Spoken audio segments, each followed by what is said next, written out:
Broadcasting live from the heart of Lenawee County, Michigan, this is Inside the Cave on 96.5 FM and 965thecave.com. Sports talk radio with a local angle, where we give opinions and analysis on what's happening in the world of sports, interview area coaches and players, and get you ready to start your day. Good morning. Now grab a flashlight, hiking boots, and a compass, because it's time to go inside the cave.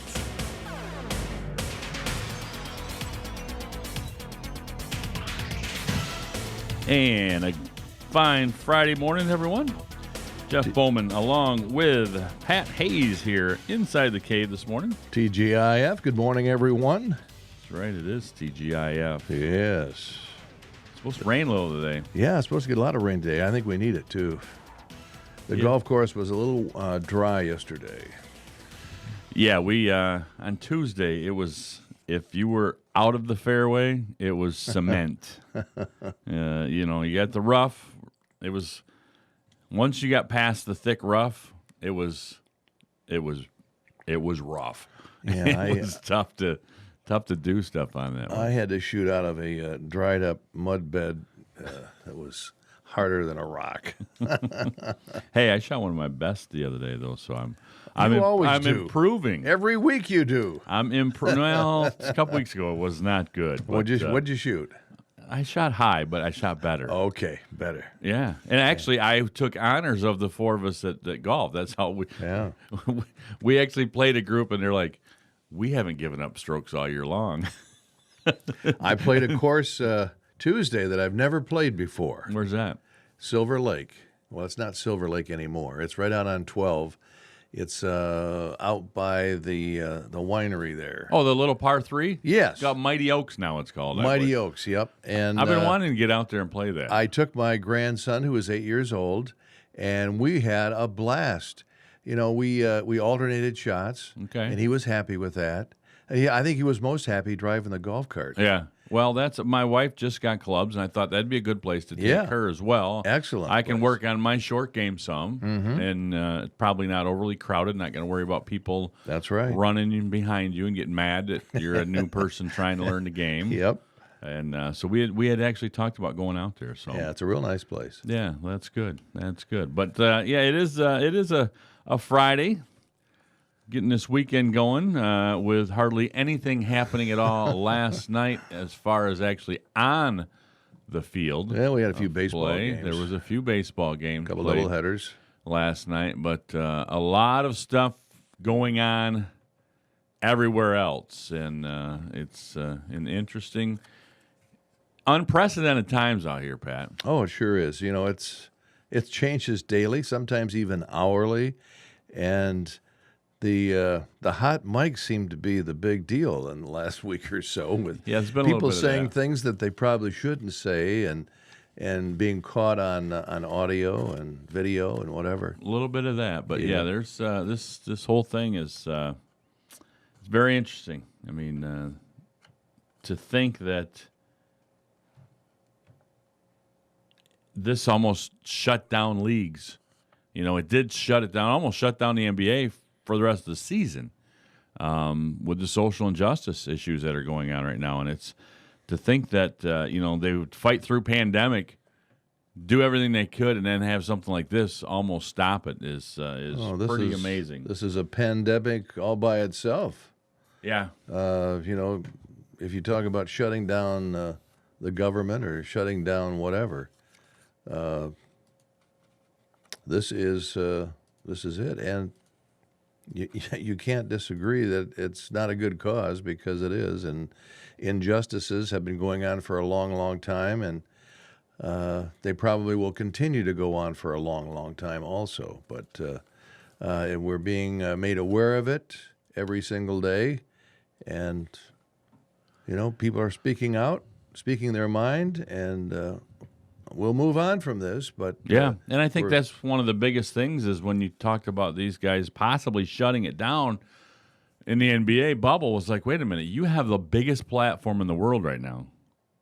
You get out of this bubble and you separate and you do whatever. Yeah. You've lost a huge, huge opportunity to be able to get your message across if you leave this. Right now, you have a spotlight that you can do a lot of things with. You break that apart, it's not as powerful. And I think that maybe that's finally the message came across that way, because I think at first, the Clippers and the Lakers said, hey, we want to be done with this. And everybody else said, no, we still want to play, which upset a few people, LeBron being one of them, supposedly walking out of that meeting. But I think smarter heads prevailed at that point to say, look, guys, we've got the spotlight on us. We have a chance right now to do something, to get our message out there, to get a message out there.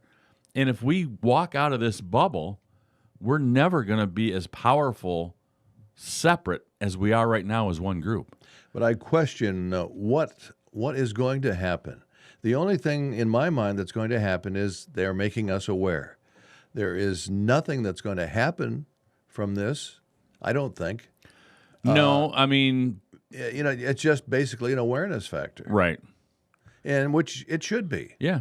Well, and I think that, if you bring to light certain things, awareness about it, but, maybe there's some things that need to be changed in how we deal with situations, how police deal with situations. And I know it's a tough thing, but, it seems like sometimes they're too quick to shoot, it looks like, especially the other day. How many times could they have tackled that guy when he was walking around the car?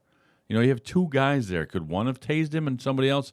I wonder how much goes on with, I was talking to somebody the other day that has a family member in law enforcement, and they talk about the shooting range and how much they work on their marksmanship. They don't miss too often. But in probably, other than some of the big cities and things like, how many times does an officer probably discharge his weapon? There are probably some that have never just discharged their weapon, and they've been on the force for 20 years. Right. So maybe there's a little bit more of diffusion training, or is there a better suited way maybe to, and I don't pretend to have all the answers, but it seems like things escalate, things happen. Are there other things that you can train differently? And I think maybe some of those things are what can maybe come to light with a situation like what they have. They're making phone calls, they're trying to do this. Is there, somebody that's smarter than us needs to come up with some of those things and maybe have the chance to say this and do this, because now it is definitely at the forefront. And I think that's the biggest thing right now, is it is at the forefront, and I know, you and I, we can't speak to what those guys go through every day. We're white guys. We've never gone through that. We've never gone through, being spit at or cursed at, whatever. And being if I get pulled over, yes, cursed at for the color of our skin, right. And if I get pulled over, I'm worried a little bit that, I'm going to get a ticket, or what's going on here. I don't think that. I don't fear my life because of that. And that's when you hear these guys, especially when some of the neighborhoods they come from, and some of the places they're at, and there's been multiple occasions where you read stories about these pro athletes that when they're not in their uniform, when they don't have their helmet on, or they don't have their number on their shirt that they're wearing as they get pulled over, people don't know who they are. These cops don't know who they are, and they're all of a sudden put in a situation, and then when they have to show them their license, oh, hey, go have a good game. It's like you worry a little, and it's tough. Again, we can't speak to that, and so we are going to have Coach Jim Lyle on at 8:25, and he's a guy that went from living it at U of M, and then having to coach and deal with athletes from all walks of life, and I can't wait to get his input a little bit and his perspective on what's going on in the world of sports. And I was trying to come up with people to talk about this with this week, and it was very interesting trying to figure out a voice in Lenawee County that getting a perspective from an African American on how they feel and what they've done, and it was honestly, it's tough when you look at coaches. There's not very many in Lenawee County. Taz just stepped down as a high school coach. Right. And you kind of wonder why. And you even look at staffs at the college level. Yeah. And they're not a lot out there. And so it was tough. And I asked a few people that I knew too, that were coaches in that, and, gave me a couple ideas, and, and Coach Lyle is one of them. And, and the other guy that I was thinking of, and, again, but it's Fred Smith, who's had to recruit and had to coach, and, and he's gone to the inner city. He's been, it's a different perspective there, Sure. but I was trying, and I still want to get the perspective of a young black guy's point of view of it, and say, look, this is what we, and so, and if you've got some ideas out there, you got some thoughts, give us a call, 265-4000. This is one of those topics that's definitely, we need to get, share some ideas and talk a little bit about this. And, here's some Matt Seidel, former Dexter basketball coach, coached at Ypsi High as well. Yeah. He's athletic director at Olivet. And he's got a couple sons his one son now is a head coach at Napoleon High School. And he tweeted something out yesterday that was very interesting. He said, the fact that some people in my circle don't want to talk about this makes me realize I'm not impacting my circle enough. And I thought, what a great statement.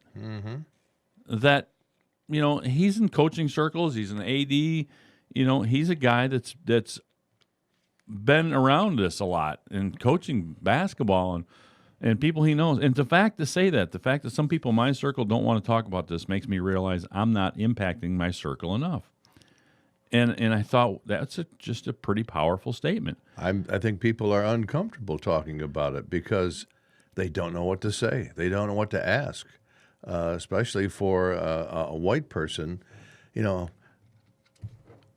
I thought about this one day, and how can I be a factor in improving things? And I was really at a loss for words to what to even say. Right.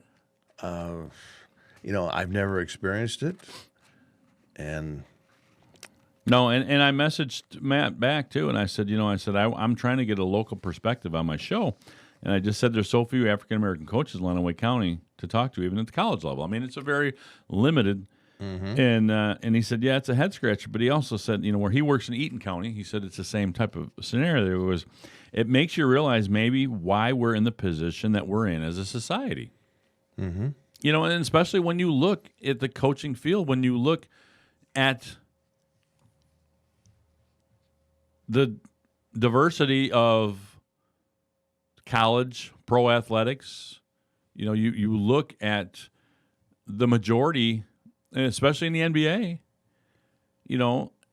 but when it trickles down, where do you see African Americans and coaching staffs and that, and so it's very interesting and to see where that's at and how that these young guys have to deal with it. And I think that, I've always argued the Rooney Rule. I hated the way it was set up. And to me, it sets up people to fail. And if you're not familiar with the Rooney Rule, that was set up to try to increase African-American head coaches in the NFL. And so you had to interview X amount of minority candidates before you could make a hire. Well, the problem was sometimes they were reaching for that. They were grabbing minority candidates that weren't really ready to be a head coach. But they had to interview them because of the fact that we have to interview so many minority candidates. And it's like, well, wait a minute here. you're setting people up to fail at that level because you're bringing people in that aren't ready to do that job. So you're going to get a preconceived notion. So maybe in 3 years, that guy gets a job and gets a position and maybe comes back around again, and you're going to go, hey, remember that guy? He didn't interview very well, and he wasn't ready for this. And so, I mean, you're putting in things. I always thought that the Rooney Rule, instead of a head coach, it should be set up for coordinators, and set up that if interviewing coordinators, you have to interview minority candidates. Because if you're going to hire a coordinator and if you're going to be an offense or defense coordinator, then you're going to be able to learn on the job. And that's really where your head coaches come from, are out of the coordinator spots. Correct. So if you're going to mandate something, instead of mandating it for the head coach, let's look at the lower level so you get more people that are going to be qualified to be a head coach. Yeah, there should be some type of protocol for, you should have done this, and then that qualifies you to step to the next level. Right. And, that would make things a lot easier. And well, then you actually have people that maybe are qualified to do that, as opposed to just saying, well, we need to interview 3 minority candidates before we can do this job. Well, if they're not even ready, why even do it?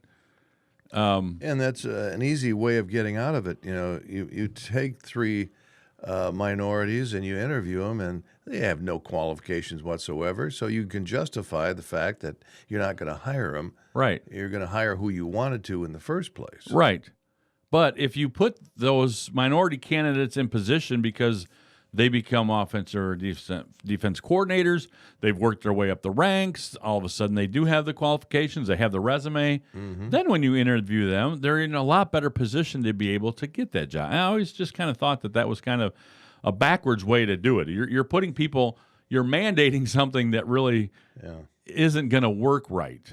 And so it's just kind of an odd thing, and I always thought that. So, but anyway, we're going to talk more about that a little later as well, along with Coach Lyle. But it's across all sports right now. Yep. I mean, it runs the gamut when you look at how many things now. You look at hockey is now shut down for last night and tonight. The NBA, will they play today? We're not sure. They're all TBD for the games that were for Wednesday are now TBD for today. So they're kind of shifting everything a little bit. So, are they going to get back out on the court? We don't know. I know baseball's coming back. Tigers are going to have a doubleheader today. That kind of I know that upset. I heard a guy the other day had a comment, about Major League, everybody else shutting down, and Major League not being unified. Well, we have some comments, or a comment from Nico. Yeah. From the Tigers.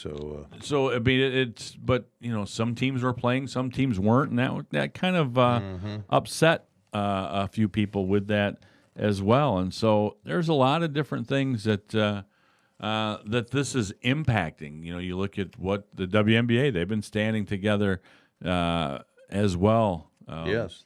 And again, Jacob Blake is the latest in this, and it stems from what happened with him, and I do think you have to look at the fact that, we can't make him out to be this martyr either, because he put himself in a situation, that the cops made a mistake, you would think. There was I don't think you can justify what happened with that, the outcome of it. But at the same point in time, you have to realize when you're putting yourself in a position to make these people make this mistake. But I heard somebody yesterday, because somebody's like, well, they didn't need to shoot him 7 times, and it's like, well, but if they shot him once, would that be any better? I mean, it's like you're splitting hairs on some of this as well. Going, well, yeah, maybe they need to shoot him 7, but they probably didn't even shoot him once. So I mean, for people to say, well, they need to shoot him 7 times, well, they didn't even need to shoot him once on that end of it either. But again, we're going to talk a lot more about this, but we're going to take a quick break right now and come back with our sports update. We kind of went through our normal sports segment sports update segment to talk a little bit about this. That's a pretty important topic. Yeah, and we'd love to hear from you, too. Give us a call here on the studio line, 517-265-4000. Send us an email, sports@965thecave.com, Instagram, Twitter, Facebook. We'll be back with more right here on 96.5 The Cave. Detroit Lions football on 96.5 The Cave. Long Motor Sales in Tecumseh is asking for your help. Please do your part and wear a face mask while you're in public spaces. Do it for the kids, if not for yourself. We want our kids to be able to go back to school this fall. A friendly reminder that you can shop Long's current inventory online at longmotorsales.net. New to the lot this week at Long Motor Sales is a burgundy 2011 Jeep Grand Cherokee Laredo. This sporty SUV features a strong V6 engine, remote keyless entry, and four-wheel drive. With 130,000 miles, there's still a lot of life left on this one. Priced at $12,750. Stop in and tell Eric you want to take this car for a ride today. If your vehicle needs an oil change or a major overhaul or repair, take it to Long's Automotive Service. Nathan Long has over 15 years of experience as a certified technician, giving you dealership quality service at a low price. Long Motor Sales and Long Automotive Service in Tecumseh. Long, a name you know and trust. We are selling and replacing cars on our lot every day. In fact, on any given day, you can find out what's coming in next. This is Josh Hawley, General Sales Manager at Suburban Chevrolet of Clinton. Don't miss your opportunity to buy your next new or pre-owned vehicle from us. If you don't see it on our lot or website, stop in to see what's coming soon. We're just a short drive from anywhere in Lenawee, Jackson, and Hillsdale County because we are on the corner of M52 and US 12. Home of the lifetime warranty. Trucktown, Suburban Chevrolet of Clinton. I found us a place that wants to hire a few good employees. That's us. Wait, does it pay well? It does. And we can get meals and discounts on all kinds of things. The hours are flexible. They even offer scholarships, insurance, and a retirement plan. Sounds too good to be true. Nope, it's true. McDonald's offers a wide variety of job and career opportunities from crew member to management. We're hiring for both our North and South Main locations in Adrian and at our Hudson Meridian Road McDonald's.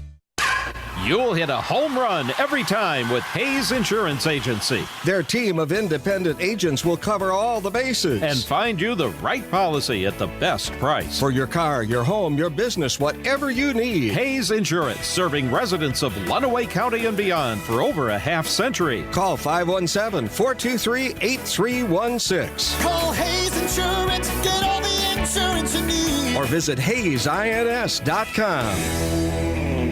In 1968, Tigers great Jim Northrup hit 2 grand slams in one game. And ever since, the Hayes Insurance Agency has been hitting grand slams for all its customers in Lenawee County and beyond. For your car, your home, your farm, your business, count on Hayes Insurance Agency. On Occidental Highway between Adrian and Tecumseh. Call 517-423-8316. Call Hayes Insurance, get all the insurance you need. Or visit HayesINS.com. Wouldn't it be sweet to have an endless supply of Culver's fresh frozen custard always at the ready? Just do what we do. Start each day by pouring fresh dairy into your precise temperature-controlled custard machine. Trust me, once you have one, you'll wonder how you ever lived without it. Adjust flow to produce creamy ribbons of frozen custard. And lastly, and this is the best part, do the spoon test to ensure smooth texture. Yum! Better yet, come to Culver's and leave the whole frozen custard made throughout the day thing to us. Welcome to Delicious. The Springs BP on West US 223 near Onstead Highway is your locally owned one-stop convenience store. The Springs BP Beer Cave is fully stocked and has a huge selection of craft beer along with all of the standards. If you're looking for something a little different, they have a variety of prepared cocktails and drink mixes plus state minimum prices on their huge selection of liquor. The Springs BP also has propane tank exchanges, fishing licenses, and bait. So if you're headed to the lake for the weekend or just heading home, make sure you stop and shop at the Springs BP. We invite you to explore the exceptional learning experience available for all K-12 students at Tecumseh Virtual Academy. The TVA's online learning platforms provide students with the flexibility to learn at their own level, anywhere, anytime, and be aligned with state requirements. With equipment and our experienced support staff provided and an 8-year track record of success, we invite you to contact Tecumseh Virtual Academy to explore your students' options. Go to TVA Tecumseh online or find our link on WLEN.com. Broadcasting live from the heart of Lenawee County, Michigan. Sports Talk Radio with a local angle on Inside the Cave. Weekdays from 7 to 9 a.m. on 96.5 FM. We give opinions and analysis on what's happening in the world of sports. Interview area coaches and players and get you ready to start your day. Sweet, man. Grab a flashlight, hiking boots, and a compass because it's time to go Inside the Cave. Weekday mornings 7 to 9 on 96.5 The Cave and 965thecave.com.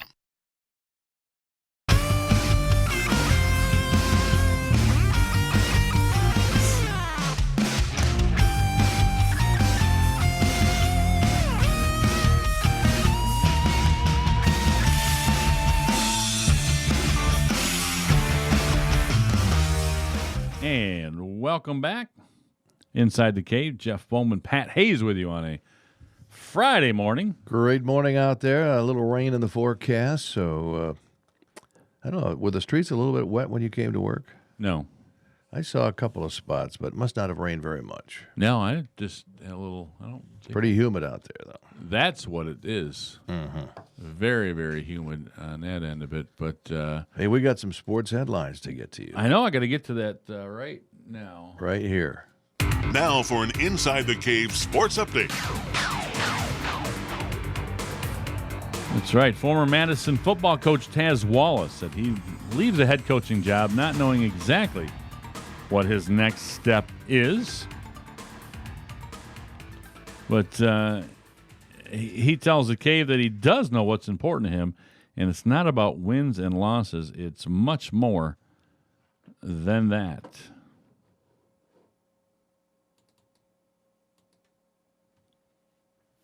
But, you know, there are a lot of things for me that are very important. And I think relationships are lifelong. And that's something that you cannot put a price on. And I learned that early on is that it's about are you impacting people and empowering people or not? It's really as simple as that. And I think coaching for me has always been about the kids. And, you know, doing everything that we could to help our kids grow and become better people. And we just wanted to do our part in doing so. And, you know, I'm so thankful for the people that are still in my life today. You know, Coach Laws of the world, Aaron Classes of the world. You know, Jim Deere was my position coach. You know, those people, the impact is a lifelong impact, and the relationship is also lifelong. So I'm very thankful for that. Again, that's former Madison coach Taz Wallace. And, again, the Cave's going to finish the conversation with Taz on Monday. And we haven't heard any replacements yet, have we? No. And, you know, it'd be interesting to see. That's, you know, that's a tough job. It is a tough job. You know, I mean, I know Taz is the success coach over there. You know, but you look back, he's a very good coach, but his numbers haven't been great. You're playing in a conference that, you know, now Clinton just got out of that, but, you know, every year you're having to face, you know, a Clinton, Whiteford, Sand Creek, you know, those schools right there. You know, they're always trying to get wins outside of the conference because the conference is so tough. And if you're behind the eight ball at all, like it seems like Madison has been in past, you know, when you're starting with maybe some low numbers, or so then you've got younger guys playing, and you're already starting behind, and to try to catch up with those really quality teams, it's tough out there. It is tough. You know, so we'll see what happens. Good luck to stay tuned on that one. Right, to Coach Taz Wallace, and see, you know, what his next venture may be. The Tigers were scheduled to play the Twins on Thursday at 7:10 at Comerica Park, but after meeting with the Twins, they phoned the league to tell them they would protest the game over what they say is racial injustice and inequality. And Nico Goodrum from the Tigers had something to say about this as well. You know, things have to change in this world, man, and you know, things have to stop. You know, it's right and wrong, and what's going on is wrong. So if guys choose to sit out, and that's how they want to, you know, send their message, then I'm all for it. I didn't choose to do that, but I do recognize that things have to change. Again, that's Nico Goodrum, and the game will be made up this afternoon at 1:10 as part of a 7-inning doubleheader. So, and I think, again, this is, Cameron Maben, spoke when you talked with, Gardenhire was talking the other day, and a couple of the other players were talking about, how what Maben has gone through and the impact. And I think that's a big thing. And when you get guys in the locker room and you have people from all walks of life, and I think it's very eye-opening to a lot of people that haven't gone through it and haven't witnessed it, haven't seen this side of it, and all of a sudden you're talking with some of your teammates that are your brothers, entrenched in this locker room and on the field together, and your blood, sweat, and tears, and then but those are some of the things that maybe just don't get brought up on a daily basis. Well, yeah, something like this happens, and all of a sudden it brings it to the light, and it opens up conversations, and people talk about it, and you're like, really, you had to deal with that? I mean, it's really interesting. Yeah, and you feel the hurt. You feel the hurt in that, and you could feel angry about that. That's and right. Why is this happening? Right. And especially if you've never seen it before. No, that's for darn sure. And again, this is a topic for conversation. So if you've got some thoughts out there, give us a call too. We'd really appreciate having your input with it. 265-4000.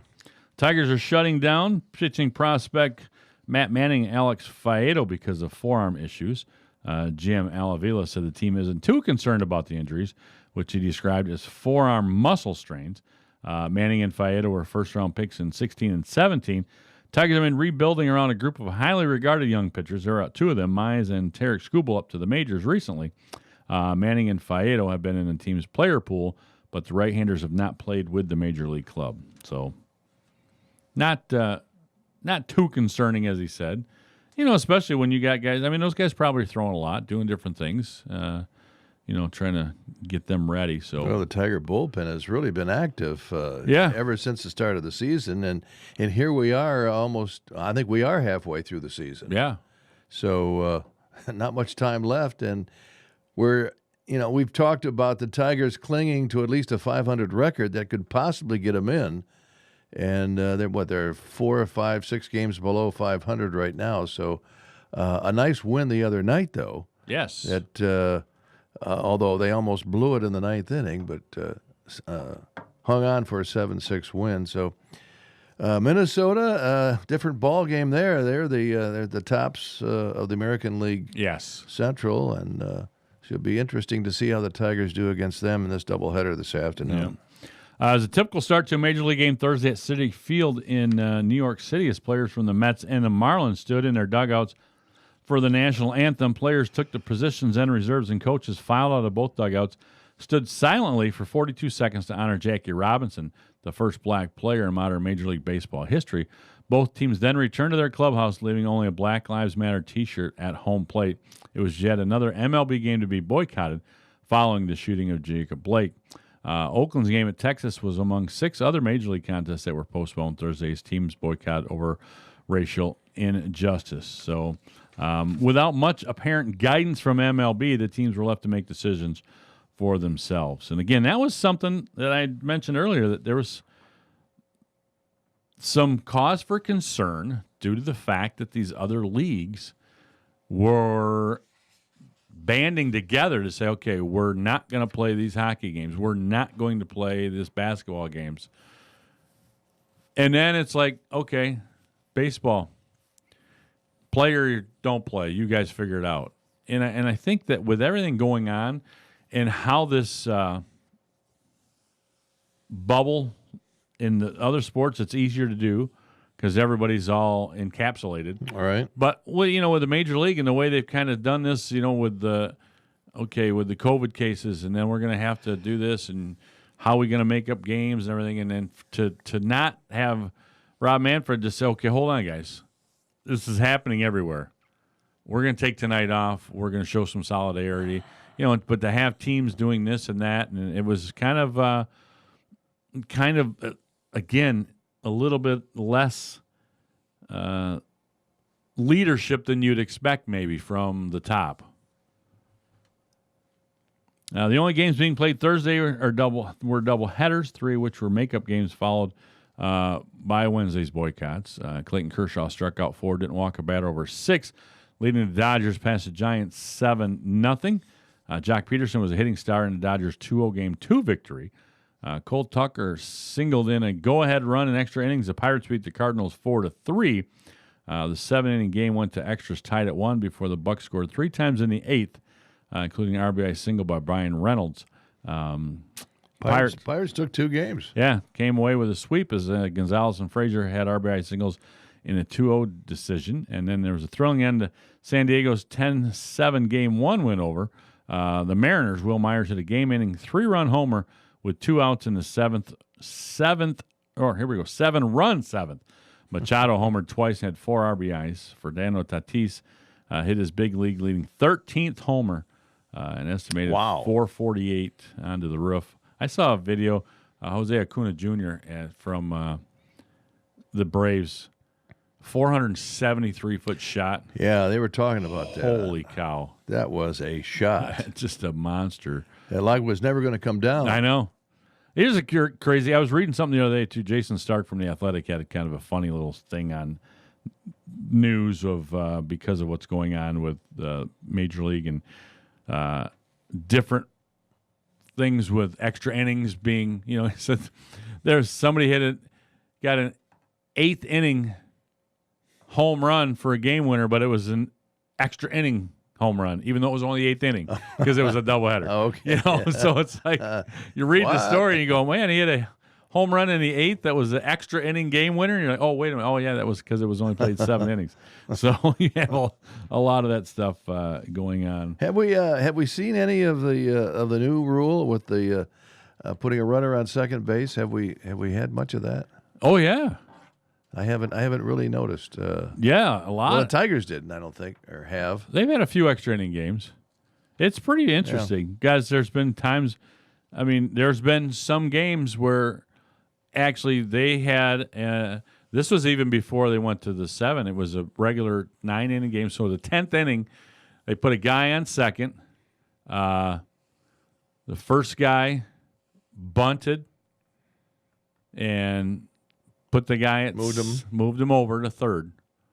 So there was no official at bat. The second guy walked. He got then the next guy hit a fly ball. Sac fly, scored the runner from third. Guy that walked without a hit. Guy that walked got thrown out trying to steal. So there was an RBI, no hit, with no official at bats. Yeah, true. Because they had 2 sacrifices and a walk. There was no official at bat in that inning. Somebody in 20 years looking at the box score wondering, what the heck, what happened? So there's been a few of those kind of strange things. And they had another one where a guy hit a home run, the leadoff hitter. So the leadoff hitter hit a 2-run shot. Yeah. How's that happen? So only in baseball. Right. So there's been some different weird ones there. So again, some of the other games, rookie Jose Marmolejos hit his first grand slam. Oh, that's good. You like that? Yeah. Also connected the 6-run first that carried Mariners to 8-3 victory and split their game with San Diego. Eugenio Suarez. It's another one that's a great name. So a 2-run homer. Wade Miley had 2 relievers as Cincinnati blanked Milwaukee to complete a sweep there. Yet we got a couple cuts from some Michigan players. Why don't you? Yeah, yesterday. Every week they usually have a couple of players that do a Zoom interview session, and I was involved with that yesterday. And Aiden Hutchinson, defensive lineman for the University of Michigan, had some comments about the petition being forwarded by the Nebraska players. He had a little comment about that, and also he talked about what type of, I guess you'd say, the powerlessness of players, and talking with the commissioner. Here's what he had to say. Yeah, I was talking with my mom, and she is organizing this protest, I believe, which would have been the date of our first game. And I don't know where it's going to be, maybe by the big house. And I don't think this even has been disclosed yet or, brought up. But, yeah, she's planning that. She wants, like, fans to come, players. She wants to see how many parents will come. And we want to plan this protest in order to, just shine some light upon this issue.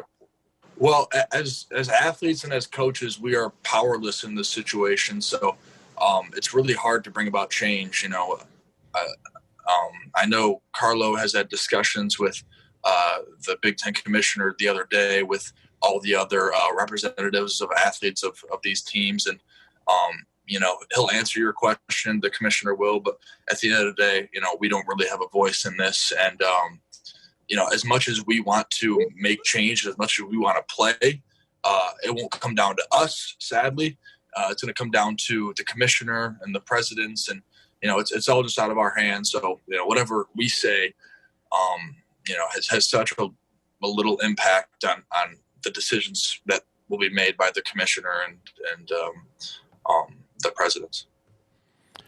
So a little comment there from Aiden Hutchinson. Also, Ben Mason was involved in the conversations, and he had a comment about when he first found out that the Big Ten wasn't playing football. He had an interesting comment here.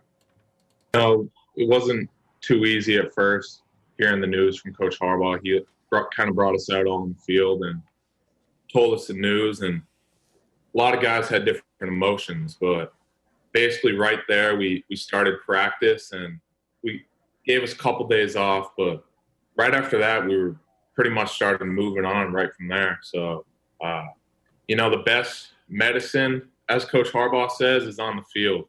And like that's really true, because like ever since I was a little kid, actually, like when you play football, that gets your mind off of a lot of things. So it actually is therapeutic. And that was Ben Mason, fullback, University of Michigan, and I think he's right about that. Just getting right back at it, and they're business as usual over there as far as practice is concerned. And the one thing when going back to Aiden Hutchinson, he had some pretty strong comments the other day too, because the fact that Kevin Warren, the commissioner of the Big Ten, son plays at Mississippi State, I believe, and so he's allowing his son to be playing college football at his university. Yet the universities that he represents, the Big Ten, are not playing. Kind of a conflict of interest there. Yeah, to say, okay, well, my kid can do it, but no, I don't want anybody else to, And so that was an interesting thing. But back to the Big Ten, though, a group of Nebraska football players filed a lawsuit asking a jury to force the Big Ten Conference to reinstate fall football season. The lawsuit in Lancaster County District Court in Lincoln contends, among other things, the players lost opportunities for development in football, will lose exposure for possible professional football opportunities, and won't be able to market themselves in order to eventually capitalize on name, image, and likeness revenue opportunities. The Big Ten said the lawsuit has no merit. Very interesting. That is. Another part of this going on, as well as I was reading the other day where I think it's North Dakota, one of the colleges at like FBS can be playing Central Arkansas, but they have a quarterback that is very highly ranked as one of the guys that could get drafted. I know we're running a little late on this one. We are. But it's all right. But he was trying to showcase themselves. And I guess with the NCAA, the way they're playing this now is you could play like one game, kind of like in the spring season where you could play a spring game.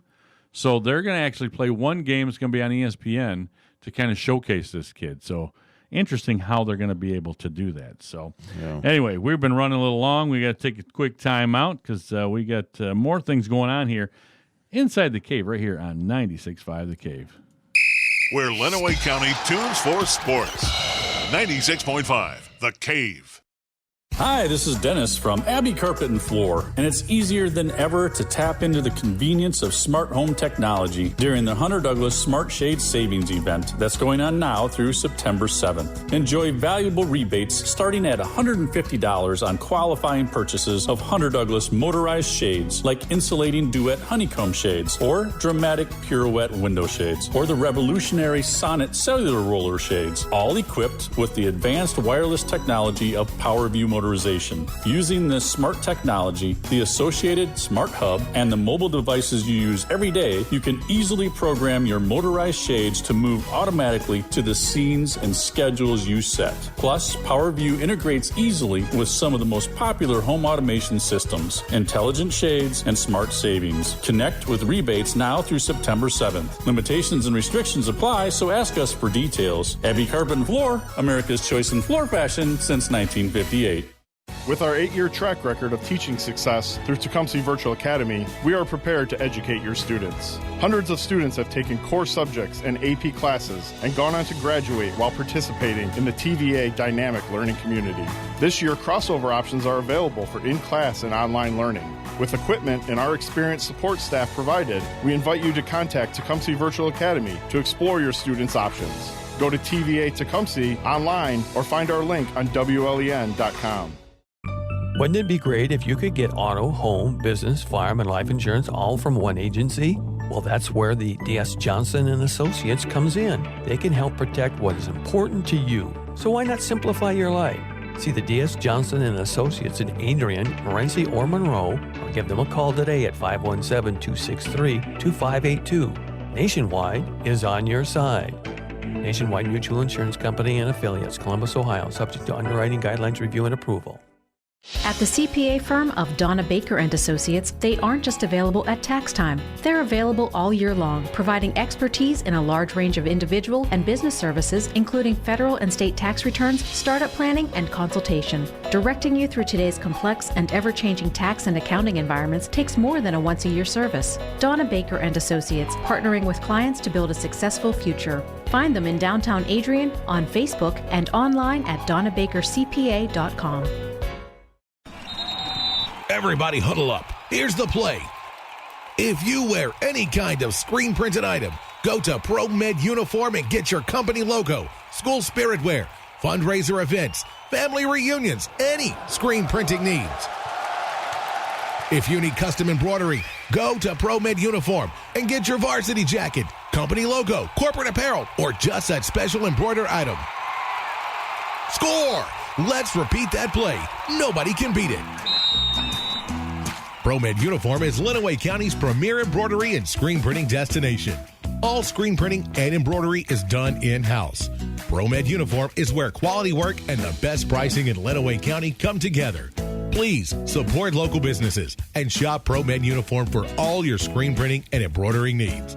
T-shirts, varsity jackets, corporate apparel, screen printing, embroidery. ProMed Uniform, 937 West Beecher in Adrian. Broadcasting live from the heart of Lenawee County, Michigan. Sports Talk Radio with a local angle on Inside the Cave. Weekdays from 7 to 9 a.m. on 96.5 FM. We give opinions and analysis on what's happening in the world of sports. Interview area coaches and players and get you ready to start your day. Sweet, man. Grab a flashlight, hiking boots, and a compass because it's time to go Inside the Cave. Weekday mornings 7 to 9 on 96.5 The Cave and 965thecave.com.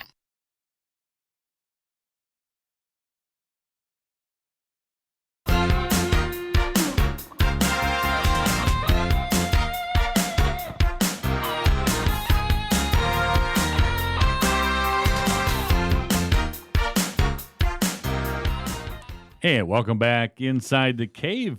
Jeff Bowman, Pat Hayes with you. A few more sports update things.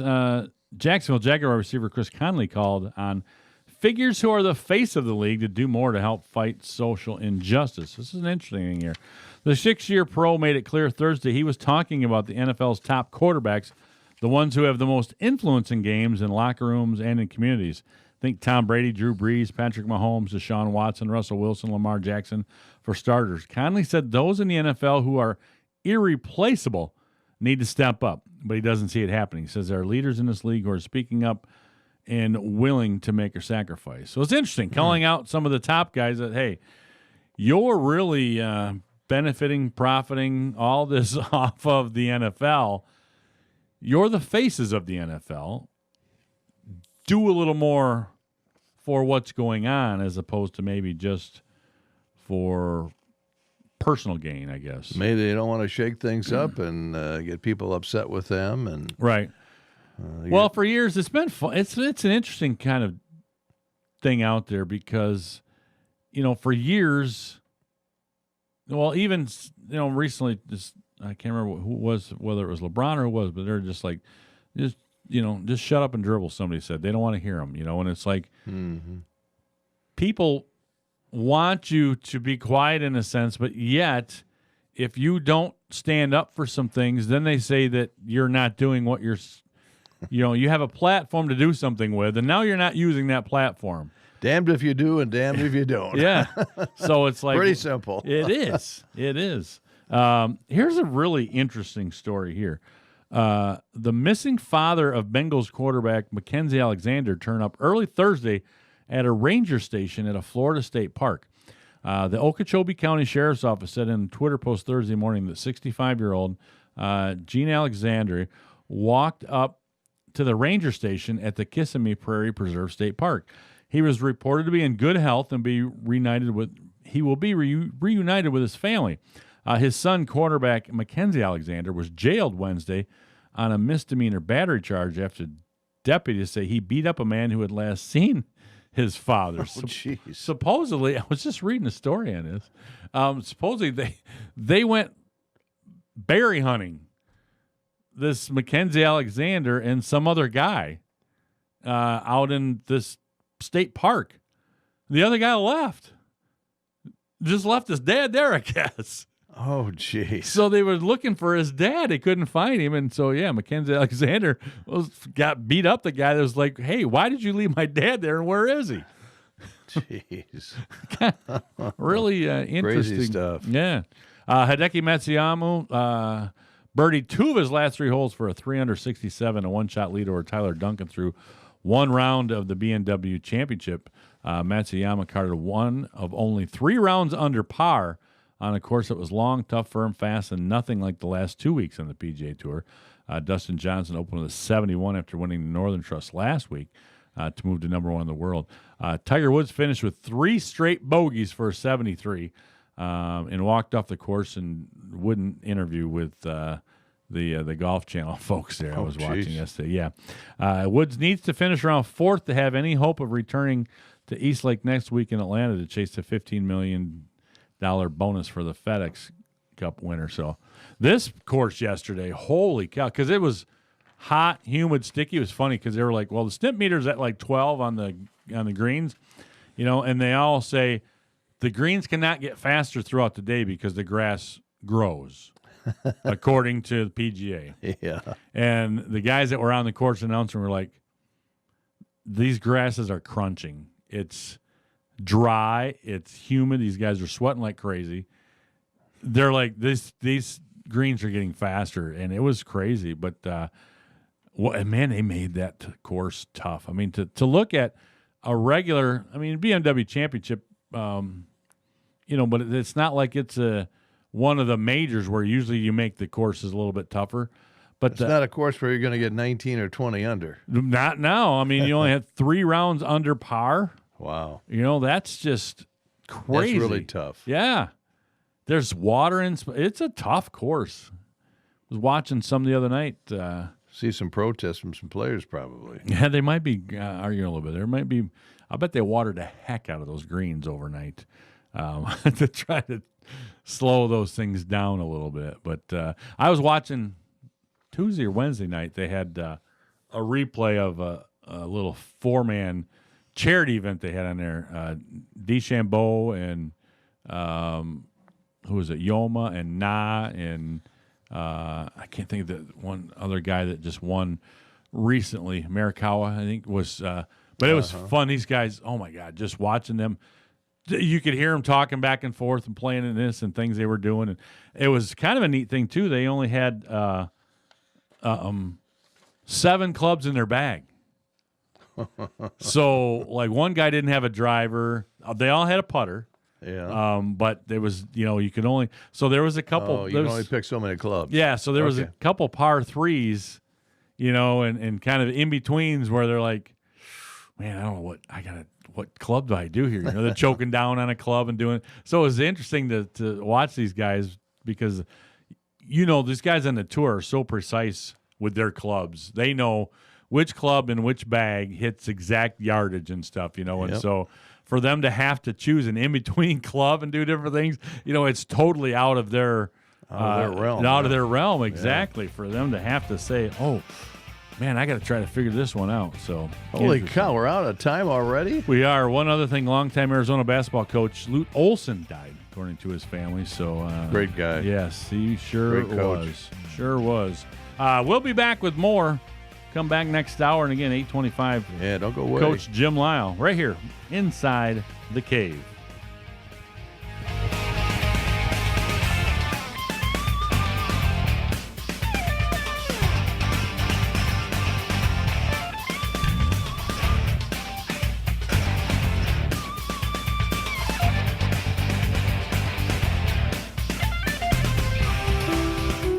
We are so grateful to our local heroes, those serving our community every day, to the people working at our grocery stores.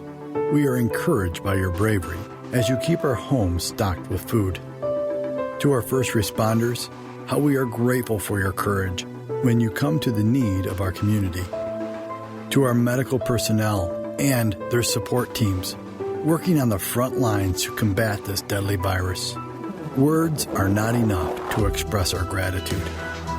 So as a community, let us join together while keeping appropriate social distancing and tell our local heroes how much we love and appreciate their sacrifice and the sacrifices of their loved ones.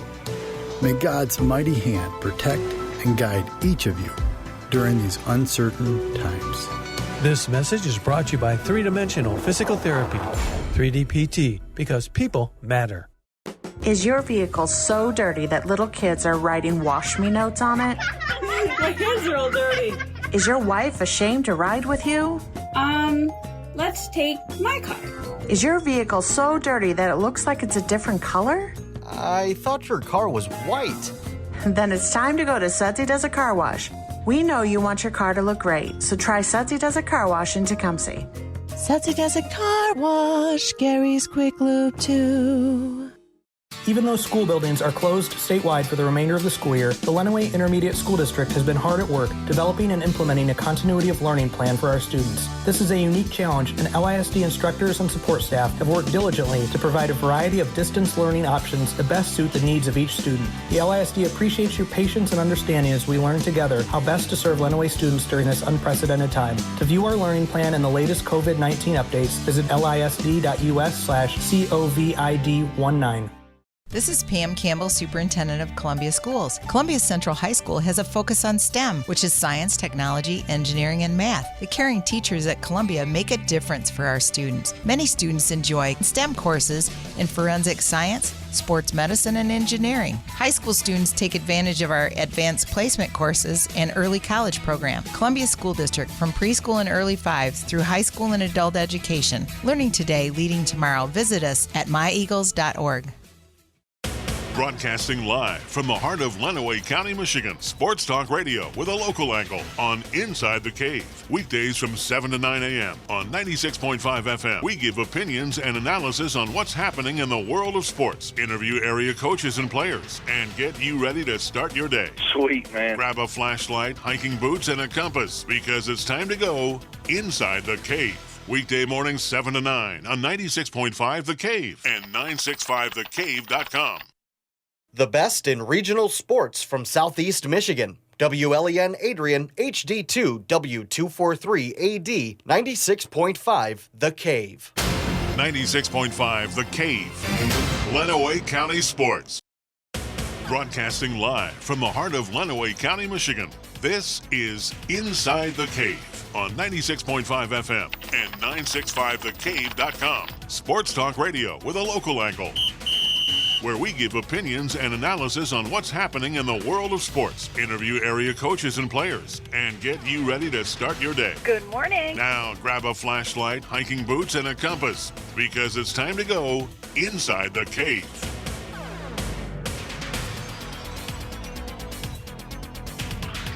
And good morning. Welcome back inside the cave. Jeff Bowman, Pat Hayes on this fine Friday morning. Great day, and a little bit of rain in the forecast today, but we need it. Get those golf courses back looking green.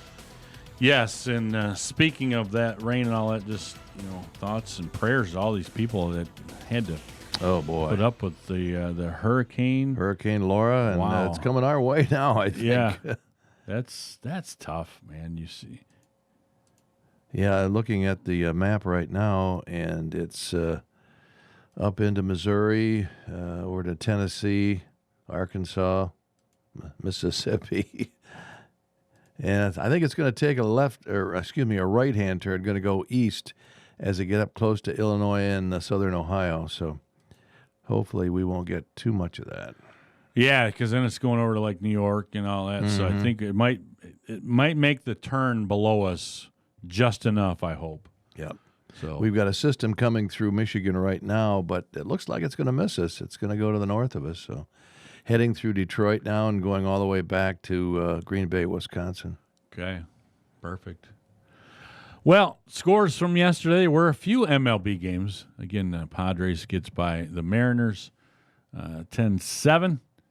Pirates over Cardinals 4-3. Dodgers get past the Giants 7-0.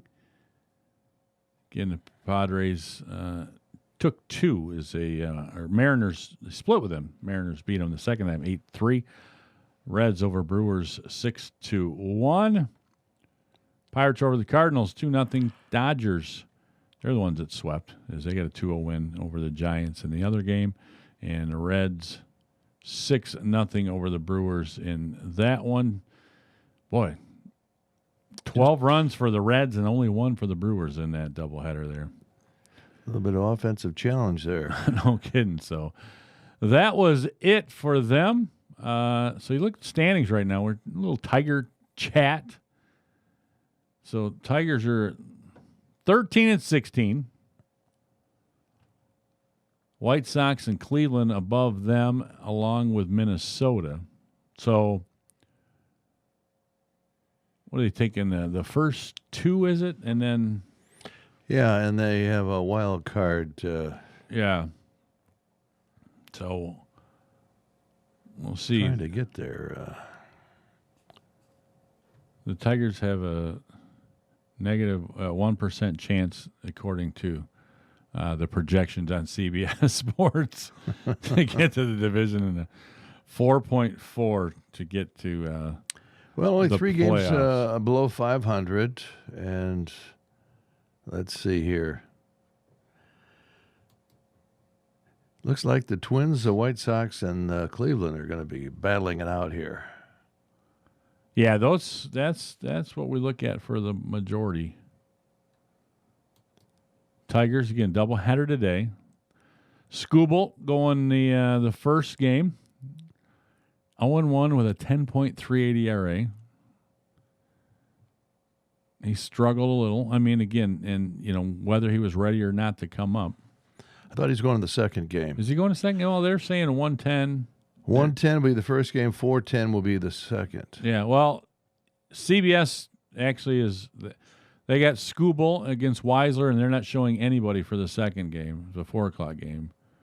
So I have just I've got let's see, Dobnak for Minnesota and Boyd in the first game, Whistler and Skubal in the second game. Okay. And then, the rest of the games, Yankees playing the Mets, Baltimore at Toronto, Atlanta playing Philadelphia, New York and Mets, Cubs and Reds, Rays and Marlins, and the Nationals and the Red Sox, Dodgers, Rangers, Royals play the White Sox. That should be a good series. Yeah. That'll separate a team or two. Pittsburgh playing at Milwaukee, Cleveland at St. Louis, and the Padres, Rockies, Oakland, Houston, Seattle, Los Angeles, and San Francisco, Arizona in the late games. Yeah, so the Tigers, again, this could be a good series for them. They got Mize going tomorrow. So the two young guys, and then Boyd and Air, who hasn't got a win yet. This is a big one for them. Again, taking on the team that's sitting up there, leading the division in the Twins, 20-12. This is big for them to be able to go out there and see what they can do. They got a doubleheader today, single game on Saturday, a single game on Sunday, and then they have Monday off. Maybe. Yeah, maybe. Who knows? They still need to try to make up some of these games with the Cardinals, possibly, if they can get those in at some point. But again, this is a big series for them to try to see if they can, see where they can be. Because when you've got, again, when you say White Sox and Kansas City, White Sox sitting there 19-12, Kansas City 12-19. So this could give, White Sox some more out there. But if the Tigers can kind of get it a couple, try to sneak up somewhere, Cleveland and White Sox are tied. They put two good series together. They've been hitting the ball well. Again, the bullpen's been pitching pretty good. They have. The other night, they moved Jimenez to the 6th inning, and he got rocked. Funkhauser 7th. They moved. Soto's been that 7th inning guy, and then they've been kind of getting somebody else in the 8th, and then Buck Jimenez. But, they threw Soto, got the 8th inning, and then Farmer in the 9th, and he just got drilled. Well, he almost lost it for him. Finally got But it's interesting they keep moving. Soto keeps performing well, and they keep moving him further and further back. You wonder if he's a guy that at one of these times you're going to say, okay, he's our 9th inning guy now. I mean, he's lights out. He's been really, really good. Well, he's got that 100 mile an hour fastball that is lights out. He's so tough to hit. And so, we shall see if... He might turn into their closer. Yeah, you never know. Yeah, I know. Because he must be pretty good. Skubal had a pretty good outing, I think, the last time. Although he got into trouble toward the end of his... Yeah, I mean, I think that's with him. I think it's just getting the stamina and the experience, and it's, once you get around that lineup a few times, but I tell you, Turnbull was a guy that really had a good outing the other day. Yes. They needed that out of him. He's got some electric stuff, and, sometimes he can't control it, and I think that's a big part of it. And so with him being able to control it, keep it in there, I think that's going to really that will help out if we can kind of get him corralled a little bit. I was a little concerned over Casey Mize last outing. He just didn't have it, didn't have anything. He was relying on that two-seam whatever he has, screwball or whatever, but he just wasn't getting over the plate, couldn't throw strikes, and just was out of sorts. So hopefully that's just a one-game anomaly for him, and he'll be back. And be nice to see a sweep of the Twins, which would put them above 500, and maybe in contention to make a playoff spot.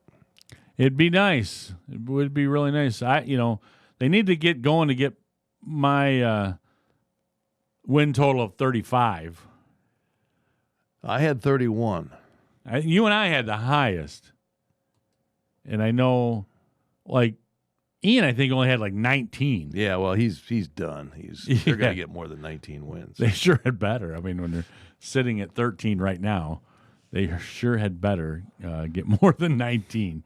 But, again, they're still a work in progress. The interesting thing, Friday's a trade deadline today. And the other thing that we were talking about, Roberts and I on Monday didn't realize with the trade deadline, I don't think there's going to be a lot of movement because you can only deal with your 60-man rosters.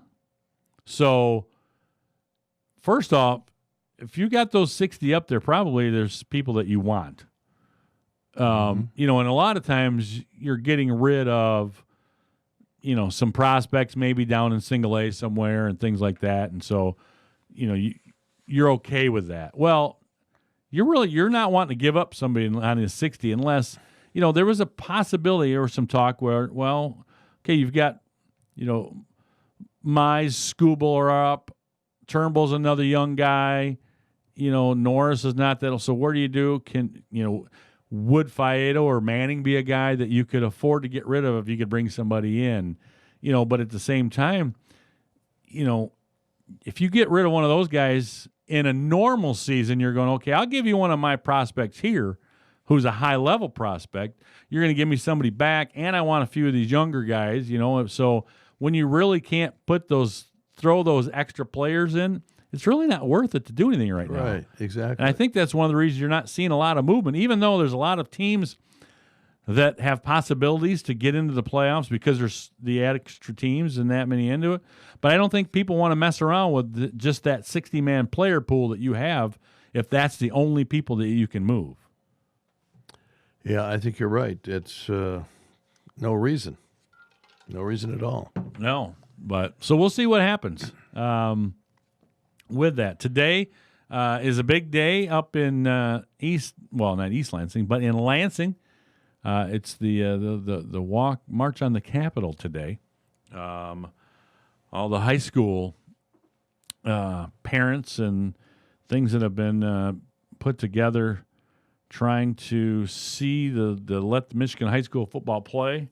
So today they're going to be, I believe it's 4:00 this afternoon that they're going to march on the Capitol. God bless them for doing it. I don't think that it's going to do anything at all. Nope.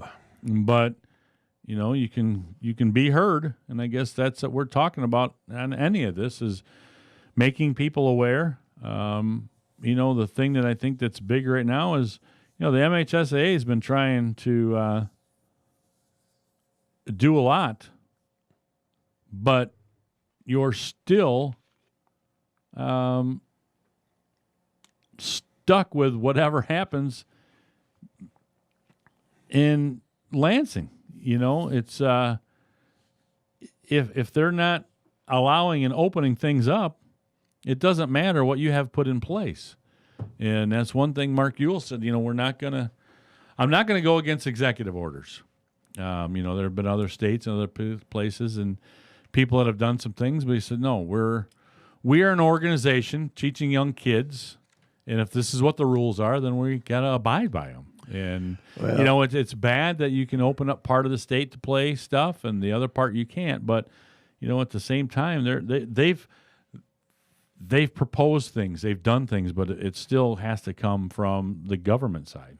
It's going to be interesting to see what the NFL does as far as COVID is concerned.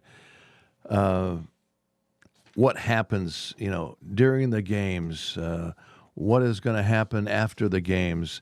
Are we going to have an uptick in COVID-19 cases? I think that's really going to. This is going to be the real test, I think, of playing football in general, because, if it becomes that bad, they're going to have to cancel the rest of the season. Yeah, we'll have to see. Which I hope they don't. I hope they can, get through this season with a minimum of new cases. But darn well there's going to be some. Oh, there's going to have to be.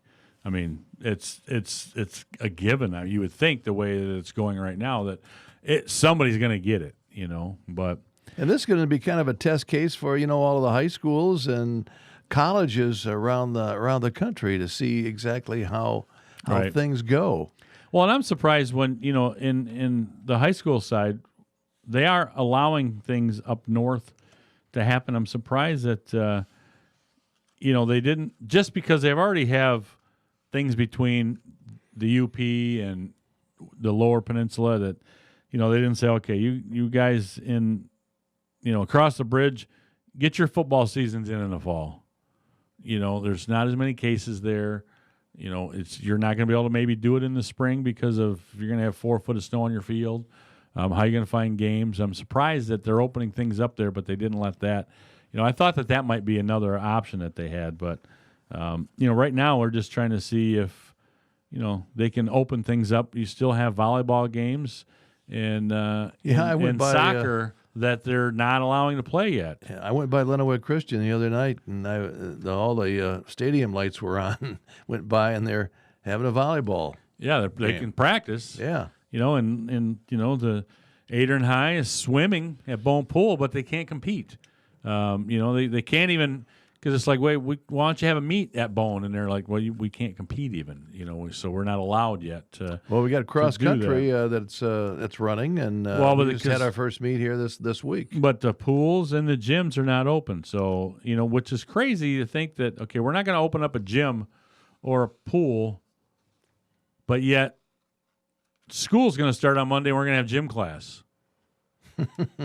Well, my son-in-law is a PE teacher in the Kalamazoo area, and he's going to be teaching phys ed on Zoom. He can't use the gym. Okay. So they're not in the school at all? Yes, they are opening up school for students who do not have the ability or have internet connections at home and computers. They will be the ones that will be in the classrooms in a very controlled environment. Yeah.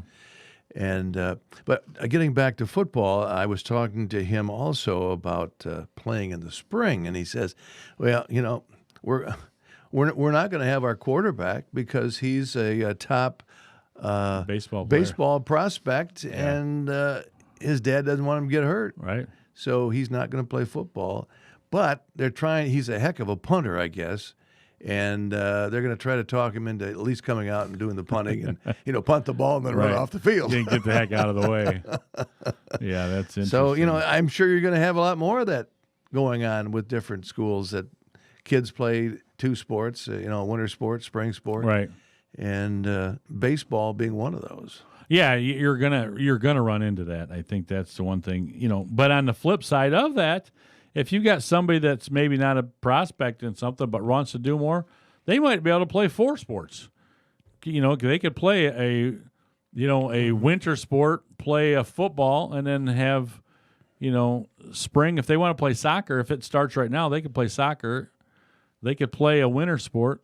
They could play football, and then they could run track or do whatever. I mean, so there's a possibility out there that you could have kids play 4 sports in the school year. And I also asked him about the numbers of players coming out for football, and he said actually this delay in the season may get more kids to come out because a lot of kids don't like to come out before school starts. Right. They don't want to go to those practices. But since school will be back in, they have 16 practices between now and Halloween. Right. And so maybe 2 a week, and they may pick up some more students that come out and play football. Yeah, it'll be interesting to see what happens with that. And so, yeah, again, we'll see. I think actually we're supposed to have college this weekend. It's going to be kickoff FBS game. Central Arkansas, I believe. Yeah. I can't remember who the heck they're playing. Yeah, but some real big name schools. Yeah. So we'll see what happens with that. And again, that's the thing. Adrian College is still looking at getting their schedule started. They have 3 games. I think scheduled? they have 3. They're trying to pick up a 4th. Yeah. Siena still, I haven't heard exactly what they're doing yet to see what happens with them. So, again, we'll see where all that stands. But, hey, we got a guest. We got a guest coming up. Take a time out so we can get back and talk with former head coach at Adrian College and Siena Heights, Mr. Jim Lyle, right after this here on 96.5 The Cave. If it's sports and you're thinking about it, we're talking about it. 96.5 The Cave. Long Motor Sales in Tecumseh is asking for your help. Please do your part and wear a face mask while you're in public spaces. Do it for the kids, if not for yourself. We want our kids to be able to go back to school this fall. A friendly reminder that you can shop Long's current inventory online at longmotorsales.net. New to the lot this week at Long Motor Sales is a Burgundy 2011 Jeep Grand Cherokee Laredo.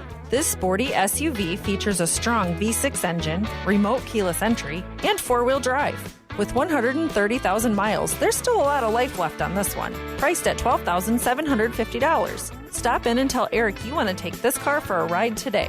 If your vehicle needs an oil change or a major overhaul or repair, take it to Long's Automotive Service. Nathan Long has over 15 years of experience as a certified technician, giving you dealership quality service at a low price. Long Motor Sales and Long Automotive Service in Tecumseh. Long, a name you know and trust. Get your vehicle in shape for the summer with a complete cleanup at Beecher Street Car Wash and Auto Detailing. They will clean your vehicle inside and out. They offer detailing services like interior shampoo, hand wax, and buffing. Their expert staff will make your car, SUV, or van sparkle. They even do boats, RVs, and semis. Gift certificates available. Beecher Street Car Wash and Auto Detailing is open Monday through Saturday, 8 a.m. till 7 p.m., and Sunday, 9 a.m. till 4 p.m. Ask about their monthly membership and their annual memberships. They're located on West Beecher Street next to Barrett's. At Red Mill Pet Supplies, we have everything you need for your pet this summer, including life jackets, water toys, special leashes, and calming treats.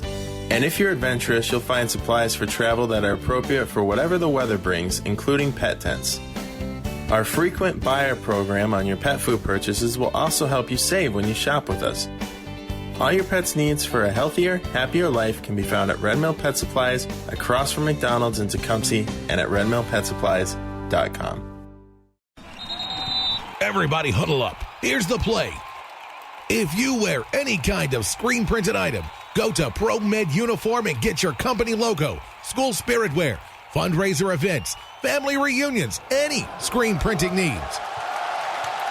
If you need custom embroidery, go to ProMed Uniform and get your varsity jacket, company logo, corporate apparel, or just that special embroidered item. Score! Let's repeat that play. Nobody can beat it. ProMed Uniform is Lenawee County's premier embroidery and screen printing destination. All screen printing and embroidery is done in-house. ProMed Uniform is where quality work and the best pricing in Lenawee County come together. Please support local businesses and shop ProMed Uniform for all your screen printing and embroidering needs. T-shirts, varsity jackets, corporate apparel, screen printing, embroidery. ProMed Uniform, 937 West Beecher in Adrian. Hi, I'm Jim Nagypel. And I'm Lisa Waddle, and we're the new owners of Noggle Heating and Cooling. I've been away for a while, but I'm excited to be back. That's right. We're thrilled to offer Jim's extensive experience in heating, cooling, and plumbing back to this community. We'll continue to service all brands of heating and cooling units, but we proudly sell Lennox, and we are your local Carrier dealer. Please visit us at 1108 West Chicago Boulevard in Tecumseh, or give us a call at 423-3121. Looking for a great lunch or dinner to satisfy the whole gang? The Brick Wall Pub and Grill in downtown Adrian has it all. Juicy burgers, quesadillas, pizzas, salads, homemade soups, and so much more. Check their Facebook page for daily food and drink specials. Indoor and outdoor seating is available. Call 759-4072 for takeout orders. That's 759-4072. Join Crazy Karen for karaoke fun Thursday nights starting at 8 p.m. The Brick Wall Pub and Grill. They're not just another brick in the wall. What are you noticing when you look around your home? Hi, this is Sherry Hall with Carpet on Wheels.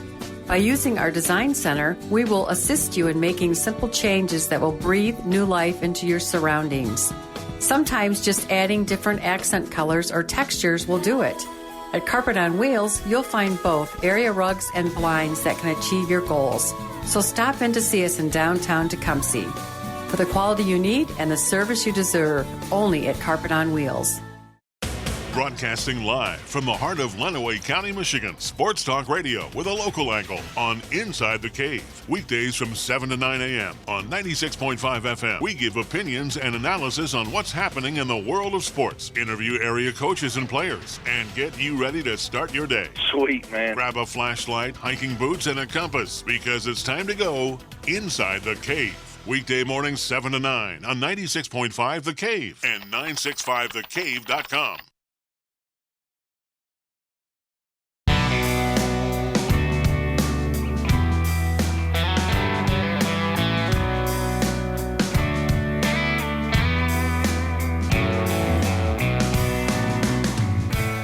And welcome back Inside the Cave. Jeff Bowman along with Pat Hayes and our special guest on the line this morning, former Adrian College and Siena Heights University, that is, football coach, head coach, Jim Lyle. Jim, good to have you with us this morning. Thank you very much. It's a pleasure to be back in voice only in Lenawee County. Yeah, I know. It was funny. Talking with Aaron Klotz yesterday and getting us together. And, one thing, Aaron said, just make sure people still know that you're around since you're not an Adrian as much. Want to make sure that you're still alive and kicking out there, Coach. Yeah, occasionally kicking, yeah. We live in Euclid, Ohio, which is a suburb of Cleveland, just east of Cleveland, about 50,000, just under 50,000 people. So we've been here for 2 years now. Well, nice. Well, again, and then you get a new grandbaby, so congrats on that. Thank you very much. We're all very, very happy, as well as the Fetzer clan as well. They're all very excited about Clara Kathleen. Clara Kathleen. That's a boy, nice Catholic name there. There you go. Well, Coach. Again, this is when Pat and I first got on the air this morning, we talked about this is pretty unprecedented times out here, and what's going on, and especially what's going on in the sports world. Along with this, it's taking things in a different direction that we've really never seen in our lifetime. And I know it's hard to navigate through some of these things. So, as a former head coach that had to had a diverse locker room, what's it like to try to maybe navigate through some of these times? Well, it's always great working with young men between the ages of 18 and 21 because they're going through a period of kind of reorder in their lives. They've been brought up by their parents. They've gone to certain high schools, and that provided them with a certain amount of order in their lives. And then they get to college. They're on their own. They have all these choices to make, and all you really can do is try to guide them in the right direction. And you tell them, especially in terms of football, this is going to be difficult because games are difficult. And we know how important it is, for you to win. So you have to be able to work together. And we preach to them all the time. And, that their lives have meaning, that their lives have purpose. And football is kind of a conduit that allows you to understand how things work in the world. The first thing you have to do is to develop relationships. Life is nothing but relationships. And if you can develop those on a personal level, then what you can do collectively, is so important. So that was the message on a consistent basis, whether I was at Adrian College or whether we were at Siena Heights. And God bless those presidents there that allowed us to have that platform, to really, in our way, it's, the gospel according to football. Well, and I guess, we'll dive into that a little further, but what you're saying and what you're talking about there really rings true because one of the first things we did this morning, we had an interview that we've been running with Taz Wallace. And, that's exactly what Taz was talking about in his coaching career, his relationship with kids. And he actually said, these are things that I learned from Coach Lyle. And so this is something that, he even mentioned that in this interview about, him moving forward in life and what it meant to him to coach. And so, for what you were just saying there, holds very true.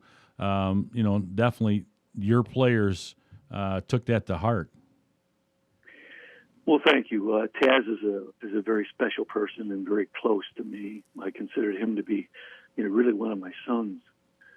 We've had a relationship ever since he was a senior at Madison, and it's just developed through the years. We've stayed close. Just the same is true with Aaron Klotz and so many of the young men that we've had an opportunity to, work with, and to see them grow. It's a great thing.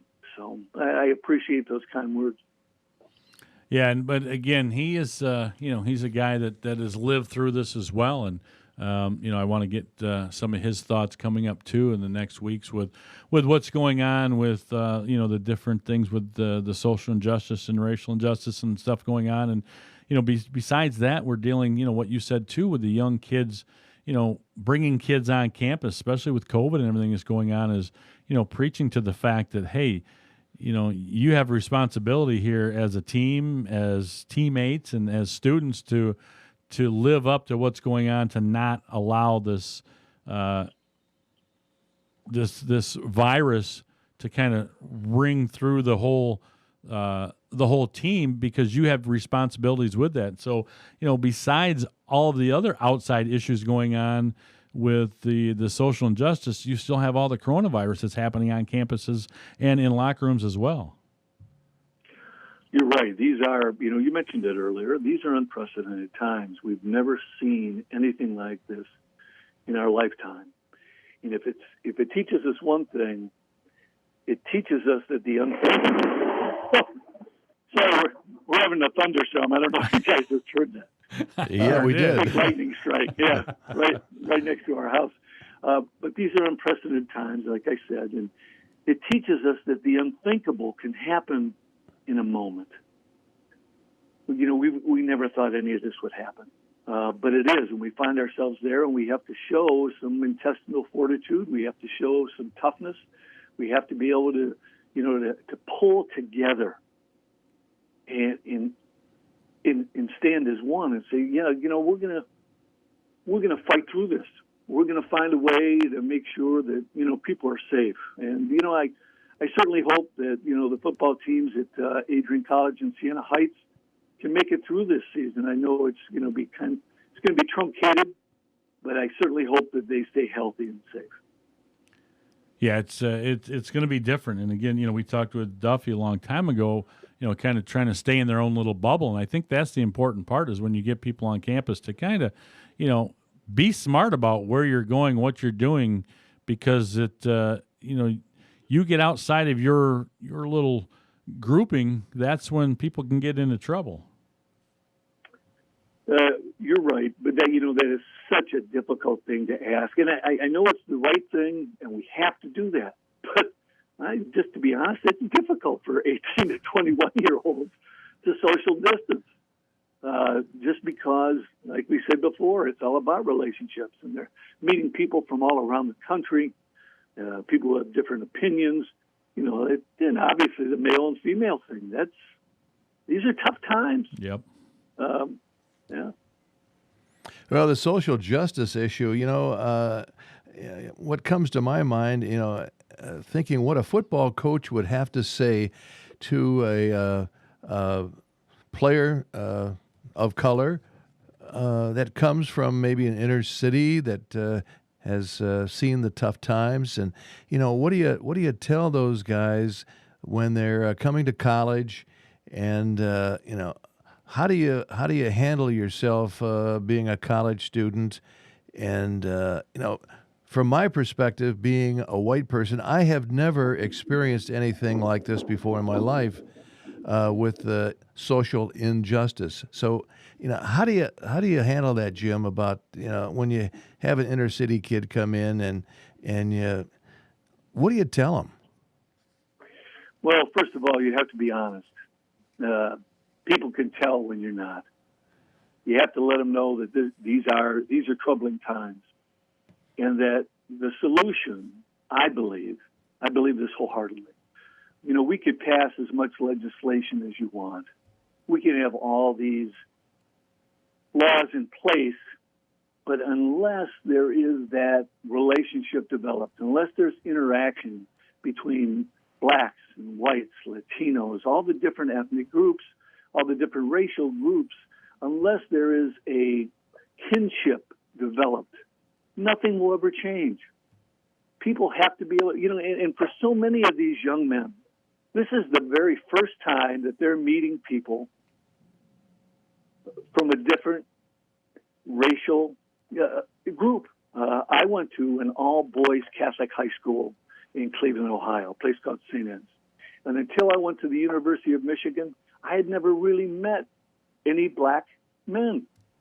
But I was fortunate enough there to be coached by, to be taught by, and to be befriended by men of color that had great character and great integrity. And I found them to be very accepting of this, this white kid from a Cleveland suburb who had never really understood the issues that they see on a consistent basis.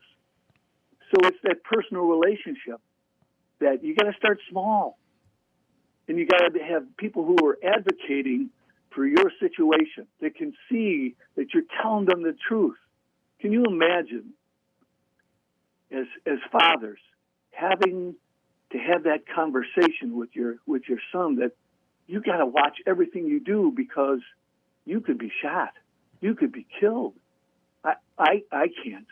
I can't fathom that. So that's kind of a roundabout answer. It starts individually.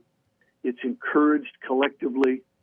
And that's the great thing about sports. You have to work together, and especially football. I think it's the greatest of team sports. You have so many people involved. You have a locker room where people have to be able to work these things out. And it was a great joy for us as coaches when we put the program together at Siena Heights to stand outside of the meeting room and listen to the kids interact and laugh and joke and, get along. And that's where it starts. Yeah, Coach, and I think you said that, very well from where you came from at a school on, in a past life of mine selling sporting goods and different people I ran into, and had a very athletic family that they were a mixed race family, and because of them being athletes at this predominantly white school, they were pretty accepted for the most part, but really there wasn't a lot of diversity there. And getting to know that family a little bit, with knowing our kids coming to Adrian, and they told me, they said, you know what, you're so lucky your kids are at a school that has such diversity where they don't have to, when they get to college or when they get to a workforce, they're not looking over their shoulder because they don't know what this person's about. They don't know what that person's about because, they've come through elementary all the way up and had diversity in their high school and been able to have to deal with some of these things throughout. And it was interesting to hear a family say that I really didn't put much stock in that I probably should have. And then afterwards realized, that's a really valid point, that when they go off to college, this is not going to be something new to them. And to have somebody that, was not in that case. And so it's interesting when people go off, and again, it's so much of, how they were raised and where they were at. Right. It is. The college situation, I think, is a great opportunity for people of every race to get to know each other. If they just put down their barriers and say, all right, I'm going to get to know this person for who they are. We did not choose which racial group we were going to be born into. As far as I know, I didn't pick my parents. Right. They didn't pick their parents. And you have to be able to talk to people consistently, individually, to find out what they're really about. And you have to listen. Right now, everything is so loud in our society, and the loudest voices today, unfortunately, are the ones that are running on that energy of fear, criticism, and cruelty. Yep. What I'd like to, anyone who's listening to this, I'd love to invite them to do this. After they watch their local news, after they watch the national news, turn off the TV Don't listen to the talking heads on either side. They're millionaires being told what to say by billionaires. Turn them off. Do research on your own. If you want to do something positive, go and read the Sermon on the Mount. Go and read, that great verse from Corinthians, love is patient, love is kind. And do that and find out what a change that can make in your life. So. Yeah, that's for darn. Well, racial bias, I've always thought of it as, it comes from the heart. And either you are or you aren't as far as being biased. But one question I want to ask you to think about, we have to take a break here, but do you think these protests and are having any effect or will affect any change? We'll talk about that when we come back. All right, we'll be right back with more Inside the Cave right here on 96.5 The Cave. On the field or off the field, we've got you covered. 96.5 The Cave. I'm Stan the Man, I am, and I have to say it feels quite warm outside today. But summer thunderstorms are now the norm, and older roofs can spring leaks. Pesky roof leaks can creep and seep and make your walls and ceilings weep. Flat roofs are steep. The cats in the blue hats at Diversified Roofing can fix that straight away. Call 1-800-668-1928 today and we'll make those leaks all go away. With Diversified's fair rates, rebates, and financing that's great, that's 1-800-668-1928.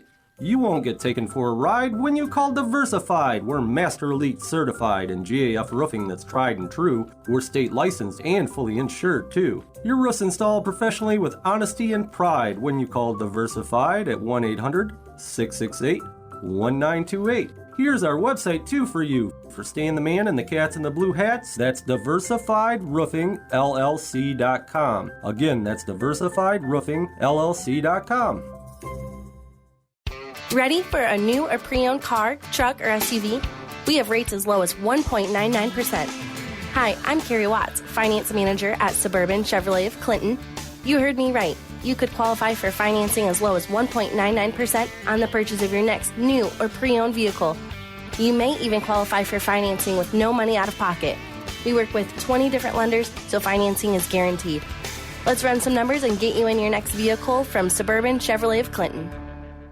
It's another work day. Did you dread going to work today? Well, work doesn't have to feel like that every week. JTech invites you to apply for production operators now, including a signing bonus, $13.50 starting pay with a raise after 30 days, and career advancement opportunities, attendance and quota incentives, overtime opportunities, 14 paid holidays, plus paid vacation time, health benefits, and a 401k and more. Feel appreciated at work. Go to jtechllc.com to apply. jtechllc.com and get more from your job.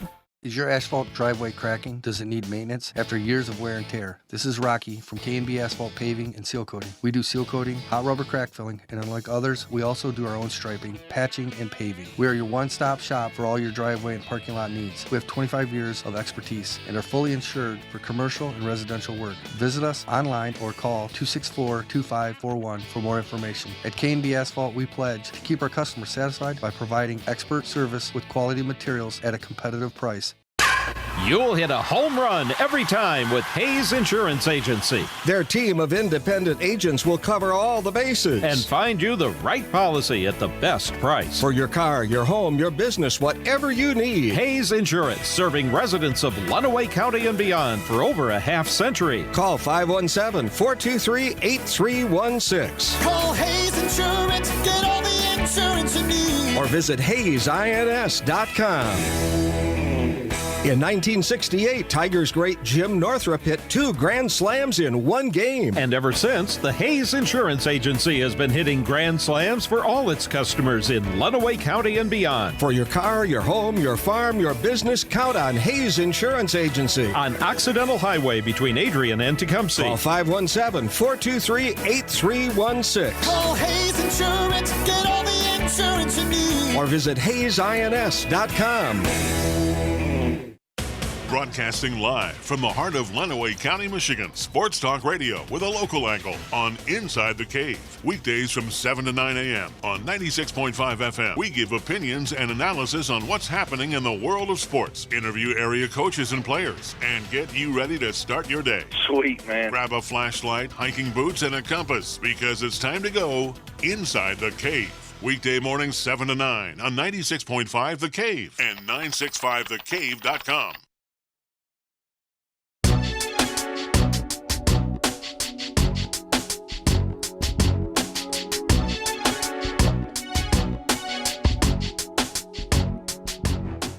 And good morning. Welcome back Inside the Cave. Jeff Bowman, Pat Hayes, along with former head coach in the area, Coach Jim Lyle. And Pat, what was your question before the break again, Pat? Yeah, I was just curious your thoughts on, are all these protests, are they really going to make any difference? We're going to see any change from this, do you think? Well, I think, Pat, we have to have the attitude that we have to make sure that there is a change. This is a moment that has turned into a movement. And if we truly want racial equality, then we can't let this moment slip by. We have to make sure that we get a hold of our, and I say this in quotes, public servants, and let them know this is what needs to happen. We need justice for all. That's what we talk about. This is a great land as long as there is justice for all. So, Pat, it's up to us. Yeah. We can't let this moment go by. We really can't. That's my opinion. Yep. Well, and I think with that, I know. Totally agree. Yeah, I agree as well. But, because with the NBA talking about stopping things and leaving the bubble and all that, and I thought, this is that should never happen because right now they have the biggest spotlight on them, and they can do some things and can be seen and be heard because of where they're at. You leave that bubble and you kind of go out on your own, and you take that one big, powerful piece and you break it into different puzzle pieces. It's never going to be as strong as it is right now. And I think that's where where they're at right now. They need to make sure that they're talking, they're being heard, and they try to make a difference because they're never going to be as powerful as they are right now inside of that bubble altogether. I think that's a valid point. I know here in Cleveland, the three professional teams, football, baseball, and basketball, have combined together, to make sure that their voices are heard. And it's great because obviously all those teams are made up of, a pretty racially diverse group. So they're standing in solidarity to make sure people understand. And being a larger city, we've had rallies here, very peaceful in Euclid. There was some violence in downtown Cleveland. But that's, it's a result of people being angry, people being unheard. That's how I look at it. And we need to make sure that these things change. We have to go back to our Christian values. And, what did Jesus teach? That, whatever you do to the least of my brother, you do to me. And we like to, take verses out of Scripture that fit what we want rather than hearing the more difficult ones. And the difficult ones is, it's looking in each other's eyes and seeing image. This is the image of God. We are created in His image. And until we start doing that on a consistent basis, we're going to have unrest. We have to learn to listen to one another.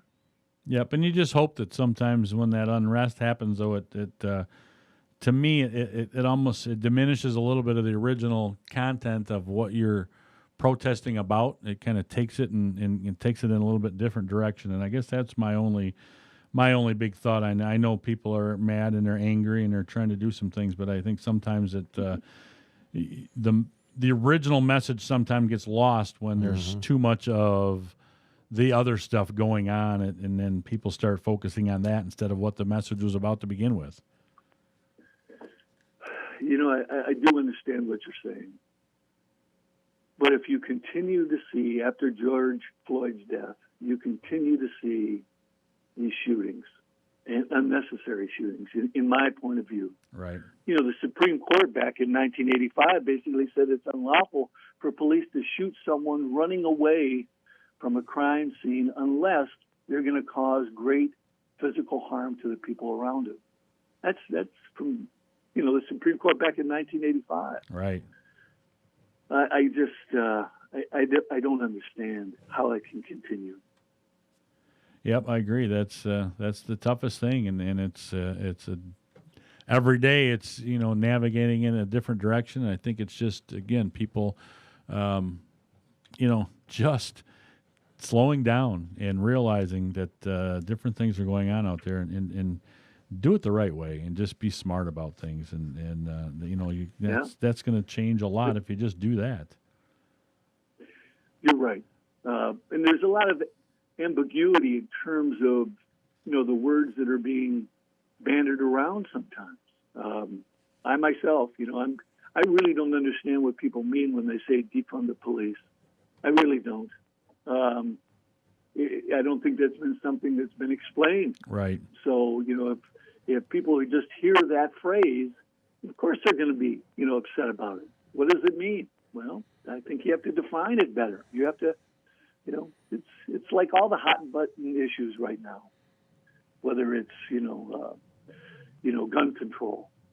You know, the Second Amendment, guys, is never going to be repealed. You are not going to disarm white America. Right. That is not going to happen. But I was a special ed teacher before I was a football coach. And I taught emotionally impaired kids, and there were some serious markers that you looked at in those people's lives. And one of them was domestic violence, and the other was cruelty to animals. You know, I think that's where you start, especially if you're going to reform any gun control. You talk to the ATF, you talk to the FBI, you talk to Homeland Security and say, what are the markers of the people that should not own guns? I know plenty of very responsible gun owners. Right. But there are certain people that should not have weapons. And like I said, those are a couple markers I'm sure those agencies can provide us with. And then they have to enforce those laws. Yep. And then, again, that's going to be the tough part on all of it. And I think, as you said, you know, the defund, get it defined a little more. But I think there might be some things to look at, some policies and procedures put in place again to say, okay, how can we curb this? What can we do to try to stop some of this? And I think that's a big thing there. And, you know, some different training, and, you know, we'll see what happens with that. And hopefully this message is being heard out there that people are going to be able to make a change because of the voices that are out there right now. Well, you know, I want to commend you and Pat, Jeff, because you're not afraid of these issues, and we need to be able to have conversations. You know, I've split my vote several times. You know, I'm pretty. You know, I believe in a very strong military. I believe in the overwhelming force because I don't want our men and women that are in conflict to be in conflict any longer than they have to. But I also was a special ed teacher, like I said, and I've seen parts of our population that need to be protected, that are basically helpless on their own, that are being taken advantage of at times, and we need that. So I voted Republican, I voted Democrat. But one of the things I try to do is listen and try to develop, you know, a sense of who I vote for based on the character of these people. Well, I read a tweet this morning earlier to Pat that I think that you would really like the words of this. It says, the fact that some people in my circle don't want to talk about this makes me realize I'm not impacting my circle enough. Hashtag be the change. But I mean, I think that, you know, the way you're talking and stuff too is that, you know, that if people that you know aren't really discussing this, then maybe there's something that we can do differently to try to make this more of a prevalent thought and prevalent conversation. Well, it's certainly a start. This program right here, it's a start. And you're right. You have to be able to impact people, but you also have to, you know, you have to listen. We're in a situation right now where it's the people who shout the loudest think they win the argument. Right. And as I mentioned, the older I get, and I'm 68, the more I see things in gray, not black and white. If you listen to people and everybody has a story. And you have to be able to look into the eyes of other people and say, I understand it. I've coached with some great people. I really have. When I started the program when we started the program at Siena Heights, we had 7 former head coaches on that staff. And I did not hire yes men. I hired men who would challenge me. I would hire people that I believe had great character, great integrity. And they'd come into my office and they'd tell me if I was, losing the mark, if I was going off straight. And we need that now. Yep. We need it more than ever, especially with our, again, I'll say it, public servants. I fear for our republic right now. I listened to Trey Gowdy about a year ago, and they asked him why he wasn't running for office, and he said, because it's all about winning. So to me, if it's all about winning, it's all about power. Right. If it's all about power, it's not about governance anymore. It's about ruling. And I tell you guys, I will participate fully in governance. I'll go out, and my wife and I are planning on helping to register votes, people to vote. I will not be ruled. I will be governed. There you go. Well, Coach, we're up against it, and we really appreciate your time this morning. And I knew you'd have some great insight and perspective on things, and we appreciate very much you coming in here this morning and letting us, sharing that with us as well. Well, Jeff and Pat, I want to applaud what you guys have done here, giving people a platform. And I'm sure you'll have other people on, that don't necessarily agree with what I've had to say, and that's fine. But, God bless you guys for just allowing people to come out here and talk about these issues. They're important. We're trying to save our republic. That's right. So Thanks. God bless you. Thanks, Jim, and all the best to you and your family. Thank you very much, Pat. Same to you. Jeff, same to you. And thank you. Congratulations.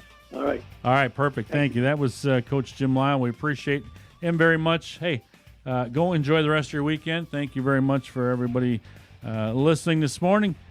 Keep it tuned all day long right here to 96.5 The Cave. From Abbey Carpet and Floor. And it's easier than ever to tap into the convenience of smart home technology during the Hunter Douglas Smart Shade Savings Event that's going on now through September 7th. Enjoy valuable rebates starting at $150 on qualifying purchases of Hunter Douglas motorized shades like insulating duet honeycomb shades or dramatic pirouette window shades or the revolutionary Sonnet cellular roller shades, all equipped with the advanced wireless technology of PowerView motorization. Using this smart technology, the associated smart hub, and the mobile devices you use every day, you can easily program your motorized shades to move automatically to the scenes and schedules you set. Plus, PowerView integrates easily with some of the most popular home automation systems, intelligent shades, and smart savings. Connect with rebates now through September 7th. Limitations and restrictions apply, so ask us for details. Abbey Carpet and Floor, America's choice in floor fashion since 1958.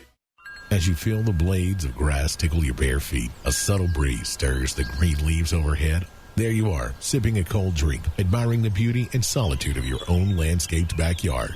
The realization has set in. Calling Sealers Landscape and Design was the best and easiest decision you've ever made. Their 3D design program brought your paradise to life. Now for the tough decision, where to put the hammock. Call Sealers Landscape and Design at 442-4823 for a free estimate today. ProMed Uniform is celebrating 25 years of business. ProMed Uniform's commitment to Lenawee County's healthcare, EMS, police, and fire personnel has always been a top priority. On sale now, in-stock 511 tactical pants, 10% off. ProMed has an extensive inventory of medical scrubs, Barco, Grey's Anatomy, and Wonder Wing all in stock. All scrubs are currently 20% off their already low prices. ProMed Uniform will match or beat any competitor's price, including websites or catalogs. Medical, fire, EMS, and restaurant attire. Check them out on Facebook and at 937 West Beecher in Adrian. We all know that Salsarias has fantastic authentic Mexican dishes like the signature Baja chicken salad and the queso blanco. What you might not know is they do catering platters for offices, schools, and events that they will deliver. Holy guacamole! Salsarias is open Monday through Saturday at 11 a.m. for inside and patio dining as well as for carryout. Find specials on Facebook. Call 423-0018 to order or come in and enjoy a beverage from their full bar along with a great lunch or dinner in downtown Tecumseh at Salsarias. Broadcasting live from the heart of Lenawee County, Michigan. Sports Talk Radio with a local angle on Inside the Cave. Weekdays from 7 to 9 a.m. on 96.5 FM. We give opinions and analysis on what's happening in the world of sports. Interview area coaches and players and get you ready to start your day. Sweet, man. Grab a flashlight, hiking boots, and a compass because it's time to go Inside the Cave. Weekday mornings 7 to 9 on 96.5 The Cave and 965thecave.com. The best in regional sports from Southeast Michigan. WLEN Adrian, HD2, W243AD, 96.5 The Cave. 96.5 The Cave. Lenawee County Sports.